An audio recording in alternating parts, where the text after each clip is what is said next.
Bapak, Ibu, dan saudara-saudara sekalian yang saya hormati,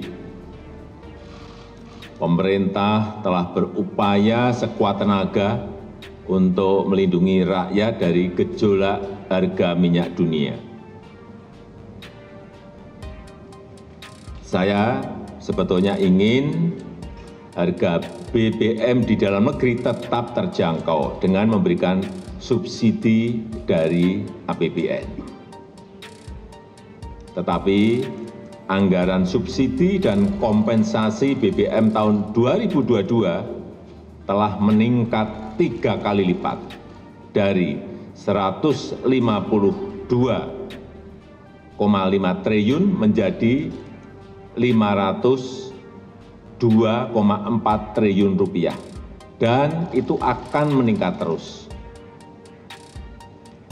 Dan lagi, lebih dari 70% subsidi justru dinikmati oleh kelompok masyarakat yang mampu, yaitu pemilik mobil-mobil pribadi.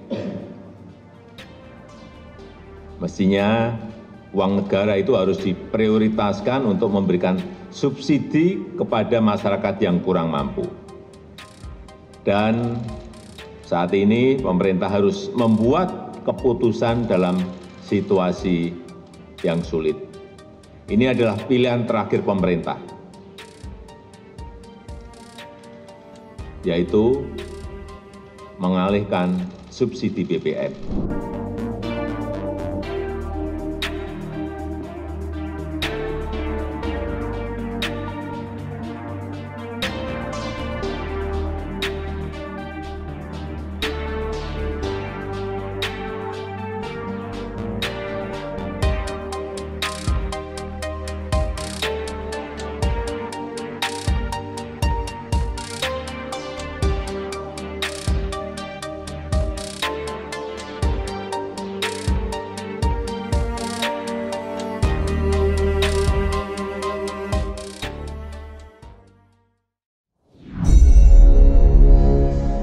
Solar langka di beberapa daerah di Sumatera dan beberapa kali Pertalite serta Pertamina Dex hilang di peredaran di banyak SPBU. Ini mismanagement atau ada hal yang lebih besar dari hal itu, yaitu benar telah terjadi perang energi seperti yang kita bicarakan beberapa bulan yang lalu. Setelah perang biologi, maka dilanjut dengan perang cuaca dan dilanjut dengan perang energi. Oke, kita dianggap konspirasi ya, dianggap globalis itu tidak ada, dianggap operasi intelijen Tiongkok itu tidak ada karena konspirasi teori, dianggap CIA itu dongeng operasi-operasinya, dianggap peraturan yang menguntungkan oligarki itu kebetulan, bukan pesanan yang dibayar kepada para pembuat peraturan di Senayan dan pejabat di tingkat menteri, itu tidak ada ya. Bernegara kalau terlalu polos, tidak pernah ikut Sespim, Sesko, Lemhanas dan lain sebagainya, ditambah orang di sekelilingnya punya ilmu masa lalu, ya berat menjalankan masa depan bangsa dan negara kalau begitu. Keterlepasan dari masa lalu dengan masa kini itu bukan karena corona dengan efek lockdown dan vaksinnya saja. Perilaku berubah cepat terutama generasi milenial dan Gen Z karena digital teknologi membuat banyak hal berubah. Ini terjadi jauh sebelum tahun 2019, bahkan gejalanya telah memukul banyak sendi kehidupan. Matinya koran, turunnya viewer golf, meningkatnya penggunaan sabun cair, matinya mobil sedan, pemimpin banyak negara menjadi lebih muda dan wanita. Itu semua serba baru. Terlihat saat ini Indonesia masih belum ngeh juga pemimpinnya dan rakyatnya, baik incumbent maupun oposisi. Tidak ngeh. Sedikit sekali yang memahami hal ini, dan kebanyakan yang memahami, yang sadar adalah mereka bukan makhluk politik, bahkan apolitik, anti politik. Kembali ke bidang ekonomi di mana kita tidak berpolitik, kita bisnis as usual aja. Toh salah satu sendi bernegara sejajar dengan politik namanya ekonomi. Dalam 20 tahun ini memang otak banyak orang terlalu politik. Dikedepankannya hanya jabatan, jabatan dan jabatan, bukan kebijakan dan kemanfaatan jabatan untuk rakyat yang semuanya dilindungi dengan pasukan propaganda dan media buzzer. Ekonomi yang mau kita diskusikan adalah kita sudah masuk perang energi, dan dalam perang ada yang namanya economic at war, sebuah mood perang berdasar pemahaman ekonomi. Perang Amerika Tiongkok naik ke level yang lebih tinggi, naik ke level berikutnya. Diawali di tahun 2017 dengan trade war war, kemudian saling serang dengan financial war, kemudian masuk ke biological war, dan yang terbaru perang cuaca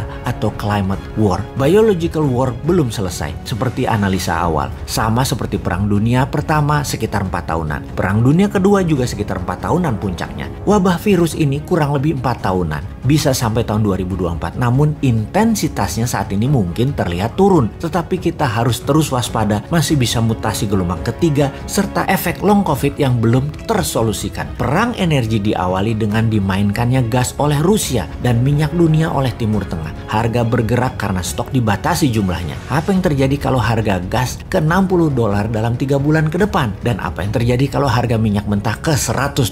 Efek pertama adalah harga komoditas seperti nikel dan lain sejenisnya akan turun karena naiknya biaya produksi. Saat ini Tiongkok energinya terbatas. 90% energi dalam negeri di Tiongkok adalah impor. Efek Indonesia makin parah karena 85% impor bahan baku produksinya dari kakak tertua, dari Tiongkok saat ini. Saat ini negara yang tidak punya sumber alam energi ketar-ketir seperti Tiongkok karena memang ditarget. Sahabat yang tidak percaya informasi ini, anggap kesimpulan kali ini hanya konspirasi teori. Begini kesimpulannya, karena Indonesia mati hidupnya adalah dengan Tiongkok, bahkan kayak provinsi dengan mata uangnya yuan dalam dagangnya, sementara mana mau Timur Tengah dibayar pakai yuan, dolar Indonesia terbatas stoknya, hutang IMF dolar belum turun juga, Indonesia miring ke Tiongkok jelas-jelas membuat bernegara anti barat, sementara barat adalah penguasa energi, maka sangat bisa terjadi kelangkaan sumber energi minyak dan gas akan terjadi di Indonesia karena kesalahan kebijakan luar negeri dan kebijakan tidak membela rakyat mulai terasa pengaruhnya, yaitu rakyat di piramida tengah dan bawah sangat lapar. Mau solusi? Sini sama New Mind.